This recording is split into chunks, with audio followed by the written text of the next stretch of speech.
Dios les bendiga, mis hermanos. Comparto la reflexión de este día, viernes 20 de mayo, que lleva como título "Es mejor servir que ser servido". Y la referencia bíblica se encuentra en el libro de Mateo, capítulo 20, versículos del 20 al 28. Y dice así la palabra de nuestro Dios: Entonces se le acercó la madre de los hijos de Zebedeo con sus hijos, postrándose ante él y pidiéndole algo. Él le dijo: ¿Qué quieres? Ella le dijo: ordena que en tu reino se sienten estos dos hijos míos, el uno a tu derecha y el otro a tu izquierda. Entonces Jesús respondiendo dijo: no sabéis lo que pedís. ¿Podéis beber del vaso que yo he de beber y ser bautizados con el bautismo con que yo soy bautizado? Ellos le dijeron: podemos. Él les dijo: a la verdad, de mi vaso beberéis, y con el bautismo con que yo soy bautizado seréis bautizados, pero el sentaros a mi derecha y a mi izquierda no es mío darlo, sino aquellos para quien está preparado por mi Padre. Cuando los 10 oyeron esto, se enojaron contra los dos hermanos. Entonces Jesús, llamándolos, dijo: sabéis que los gobernantes de las naciones se enseñorean de ellas, y los que son grandes ejercen sobre ella potestad. Mas entre vosotros no será así, sino que el que quiera hacerse grande entre vosotros será vuestro servidor, y el que quiera ser el primero entre vosotros será vuestro siervo. Como el Hijo del Hombre no vino para ser servido, sino para servir y para dar su vida en rescate por muchos. Llamados para servir fue la expresión que escuché a mi padre decir durante mi infancia. Nos repetía: el que no sirve, no sirve. En mi ingenuidad pensaba: ¿por qué hacer algo por alguien que no conozco? ¿O alguien que no haría nada por mí? Conocer la vida de servicio y sacrificio del Señor fue suficiente para entender el privilegio que tenemos de servir. Mientras obtuve experiencias en viajes misioneros, proyectos humanitarios, sociales y espirituales, aprendí que es de gran bendición servir a las demás personas.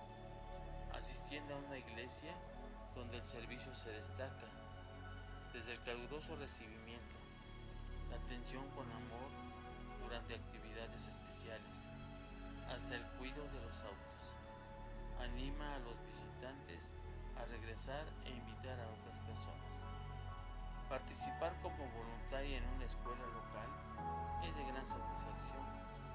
Visitar un asilo de ancianos, el consolar a alguien que ha perdido un ser querido, ayudar a alguien que está a punto de ser desalojado de su hogar, son cosas que deben animarnos a estar a la disposición del servicio de Dios. Al compartir nuestro tiempo, talentos y energía, descubrimos que otras personas necesitan de nuestro servicio y comprendemos la razón de existir.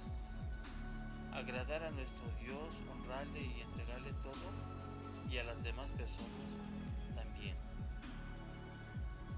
La reflexión la comparte la señora Priscila Chávez de Alejuela, Costa Rica.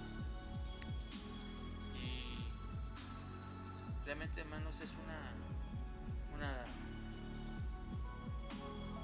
bonita reflexión e invitación para que podamos seguir sirviendo como iglesia del Buen Pastor, seguir sirviendo, de honrar y glorificar el nombre de nuestro Dios por medio de compartir en los hospitales el pan, el café, y primero Dios que se pueda reanudar el poder preparar los lonches y llevarlos a los hospitales, porque realmente es mucha la necesidad, hermanos, y el poder hacer los ministerios de servicio en estos lugares con nuestros mismos hermanos de nuestra iglesia es una bendición, Madre, es una bendición para que todos podamos ser instrumentos de servicio en las manos de nuestro Dios. Que el amor del Padre, del Hijo y del Espíritu Santo siga siendo con cada uno de nosotros y que realmente nos levantemos y glorifiquemos a Dios por medio de servir con amor. La oración: Dios fiel, gracias por las bendiciones que derramas sobre nosotros. Permite que sintamos el deseo de servir a otras personas con sencillez de corazón. Amén. Dios les bendiga, hermanos. Soy Catalino Sánchez Osorio, miembro de la Fraternidad de Hombres Metodistas de la Iglesia del Buen Pastor.